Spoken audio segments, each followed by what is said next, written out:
यानी कि ये जो मानव का जो शरीर है, ये जो कण है, जो खील है, इसमें एक दोष ये भी है कि ये जैसे जैसे संसार के संपर्क में आती है, वैसे वैसे जिंदगी सड़ने लगती है, गलने लगती है, कमजोर होने लगती है। जो लोग 55 साल 40 साल के हैं, वो कहां कहां से गल रहे हैं, सड़ रहे हैं, बताओ। अपना अपना सब ढूंढ लो। किसी का चश्मा चढ़ गया, आंखें गल गई, सड़ गई, किसी का बाल पक गया, गल गए, सड़ गए, किसी के कहीं कुछ दर्द सा कुछ हो गया, ये सड़ गए गल गए में आता है। आपके जो स्वरूप में जो सुंदरता, आहा कमाल की जो दिव्यता थी, वो खत्म हो गई। ये काई आ गई, काई। तो ये जो काई है, उस काई को छुड़ाने का भी प्रोग्राम है समाज में, उसका नाम है अग्नि।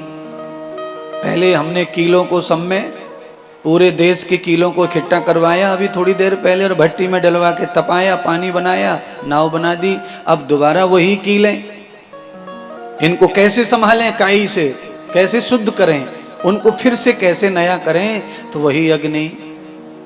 अग्निमीडे पुरोहितम यज्ञस्य देव मृत्युजम होतारम रत्नधातमम।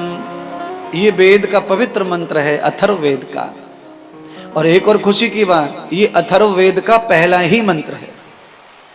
भगवान वेद भगवान, ये अथर्ववेद में से 6 वेद निकले हैं, ये अकेला वेद का पहला मंत्र कह रहा, अग्निमीडे पुरोहितम यज्ञस्य देव मृत्युजम होतारम रत्नधातमम। रत्नधातमम, मम माने मैं, मम माने मेरा। या तो यहां मेरा अर्थ करें या मैं अर्थ करें, तो यहां मैं अर्थ करें। रत्न धातमम, मुझे रत्न बनाओ। कैसा रत्न?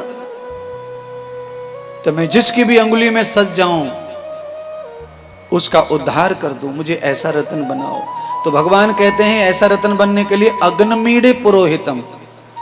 2 गुण होने चाहिए तेरे अंदर। एक तो अग्नि गुण होना चाहिए, जो सबको शुद्ध कर दे, सबको जला दे, तपा दे और अंधेरा मिटा दे। और दूसरा गुण होना चाहिए परहित सरस धर्म नहीं भाई, दूसरों का हित करने का गुण होना चाहिए। तो फिर क्या हो जाएगा? तो तू सज जाएगा भाई, तू रत्न है, रत्न कहलाएगा। देखिए दुनिया में जो कोई व्यक्ति परहित में लगा हुआ है, वो पूज रहा है। चाहे वो व्यक्ति हो, चाहे वो जानवर हो, पेड़ हो, नदियां हो, चाहे वो सूरज और चंद्रमा हो, जो परहित सेवा कर रहा है वो पूज रहा है महाराज। नदियां, हमने कितना दूध बहा दिया गंगा जी में महाराज, पागल हो गए हम, मूर्ख हो गए जो आज भी बहा के आए। अगर वो दूध बहाया 1 लीटर, तो इसमें से आधे लोगों को चाय बन जाती। उसमें से कड़क वाली चाय, कम दूध की कड़क चाय बोलते हैं ना, ज्यादा पत्ती डालकर, महाराष्ट्रियन गुजराती चाय, कम दूध की चाय। ये 2 राज्य में कम दूध की चाय पीते हैं, कड़क पत्ती। और ये जो आपका जो जिला, मथुरा जिला, फरीदाबाद, बल्लमगढ़, हरियाणा, यहाँ थोड़ी पत्ती कम डालते हैं, यहाँ दूध में थोड़ी पत्ती डाल के दूध कोई पीते हैं। यहाँ थोड़ी दूध वाली चाय होना, तो सब जगह अलग अलग है महाराज। तो जब दूध कम है तो कड़क पत्ती वाली बता दो चाय, उनको कहो कि कड़क चाय पीने से खून पतला होता है, हार्ट की बीमारी नहीं आती है। बस आपको अपना सिद्धांत सिद्ध करना है तो ऐसे ऐसे लोगों को गुमराह कर दो। ये मैं इसलिए बता रहा हूं क्योंकि दूध आज 1.25 लीटर ही था अभिषेक का। मैंने कहा आधी जनता की चाय बन जाती। पांडाल में जितने नर नारी बैठे हैं कथा सुनने, आधे लोग 5 चाय पी सकते थे इसमें से। पर क्या होता, प्राणों को शांति मिलती, थोड़ी देर भूख बुझती, तृप्ति होती, तृष्णा की चाय पीने वालों को सुख मिलता। पर न, परोपकाराय बहन्ति नद्याम। मैंने 1.25 लीटर दूध डाला आपकी तरफ से, जिस यमुना जी में, उस जमुना जी में करोड़ों करोड़ों लोग नहा रहे हैं, उसका जल अमृत पान कर रहे हैं, उन सबको वो दूध प्राप्त हो जाएगा। सबको, मछलियों को, कछुओं को, कीट पतंग जितने भी हैं जमुना जी में, सबको उस 1.25 लीटर में से सबको प्राप्त होगा। यही है यज्ञ। यज्ञस्य देव मृत्युजम, यज्ञस्य देव, जो यज्ञ जीवन जीता है वो मनुष्य देव मनुष्य कहलाता है। और यज्ञ जीवन क्या है?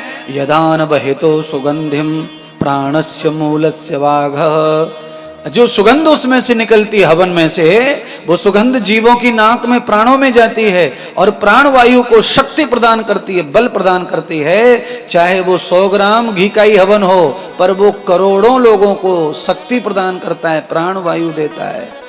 सुनिए, एक 100 ग्राम हवन में घी जलाने वाला करोड़ों लोगों की जान बचाने का पुण्य कमाता है, और एक बीड़ी पीने वाला व्यक्ति करोड़ों लोगों की जान पाप में डालने का पाप कमाता है। तो बीड़ी पीने वाले को डूबना है भव सागर में, और उतने ही पैसे का हवन करने वाले को भव सागर से मुक्ति प्राप्त होगी, पार लगने का मार्ग मिलेगा। अब निर्णय करो भाई क्या करना है।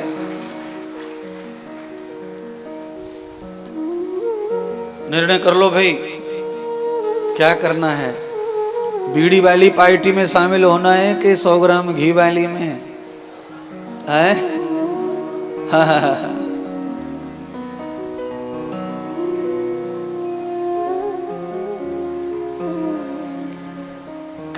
कल हम पीछे आश्रम में घूमने गए, तो वहां पानी के फ्रीज रखे हुए हैं, उसी के पास में कोई कुत्ता इतना भयंकर थूक के गया है गुटखा कि असली कुत्ता होगा देसी। बताओ, करोड़ों की संपत्ति पे थूक के चला गया। क्या होगा उसका? बताओ, जगत में क्या होगा उस आदमी का? अरे मंदिर, गुरुद्वारे, परिक्रमा, धाम को तो बख्शो। ये नालियां किस लिए बनाई हैं पगलो? थूकना है 2 मिनट रुको, थूक को कंट्रोल करो, नाली में चले जाओ, वहां थूक दो। ऐसी जगह पर मत थूको जहां अच्छे अच्छे लोग जल पीने आते हैं, बैठने आते हैं, रहने आते हैं। बताओ, गुटखा थूक के चला गया, इतना गंदा करके चला गया है, 1.5 बाई 1.5 का, 1.5 फुट बाई 1.5 फुट खराब करके गया है, कम ज्यादा नहीं, इसलिए कुत्ता कह रहा हूं मैं। ये छोटा मोटा कोई थूक दे तो कोई बात भी ना। अब ये आप तो जानते ही है ना, गुटखा का छूटता नहीं है पत्थर पे से। तो अब जो कुत्तागिरी कर गया वो कर गया, अब दोबारा ऐसी गलती किसी से नहीं होनी चाहिए। क्या होगा उससे? परिणाम बता रहे हम कह रहे हैं कि एक बीड़ी पीकर धुआं छोड़ने वाले से एक 50 ग्राम घी अग्नि में जलाने वाला उत्तम श्रेष्ठ होता है, अति उत्तम श्रेष्ठ।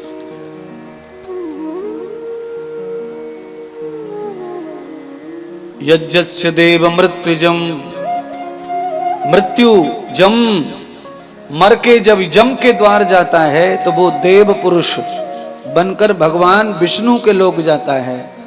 भगवान विष्णु के लोग क्यों जाता है? क्योंकि यज्ञ भगवान का ही रूप है। यज्ञम विष्णु रूपश्च, विष्णु यज्ञेन विदिताम, यज्ञम स्वर्गो विधिमहि, यज्ञो वै विष्णु, विष्णु वै यज्ञ, यज्ञो वै स्वर्ग। तो भैया स्वर्ग में जो जाता है वो देव पुरुष बनता है।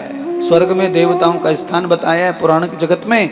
तो पुराणों के माध्यम से स्वर्ग कहाँ है? तो वो स्वर्ग जहां भी होगा वहां वो लोग जाते हैं जो यज्ञ आदि सत्कर्म करके दूसरे के प्राणों की रक्षा करते हैं, दूसरे के प्राणों को बचाते हैं, दूसरों को सुख प्रदान करते हैं, सुगंध देकर हवा को शुद्ध करके जल को शुद्ध करते हैं। हवन से हवा ही और जल भी नहीं, धरती आकाश सब शुद्ध होते हैं यज्ञ करने से। यज्ञ करने से क्या होता है? जल भी शुद्ध होता है, थल भी और नभ तीनों लोग शुद्ध होते हैं हवा अग्नि के हवन से। और ये जो आवाज है ना मेरी, ये जो आवाज, ये व्याख्यान ज्ञान यज्ञ है, इससे भी 3 लोक शुद्ध होते हैं, यह लोक, परलोक और पाताल लोक। देहतम लोकस्य मूलः चतुर्दश्याम पुण्यः पुण्यान लोकस्य मूलम मूलस्य लोकम ब्रह्म ब्रह्मो न शब्दम कृतम च कृतम शब्दम न ब्रह्मय। परमात्मा संसार में जब आए पहली बार तो ब्रह्म शब्द के रूप में आए। बोलिए, सीधे हो जाइए, बोलिए, शब्द के रूप में आए तो क्या शब्द आया? ओम।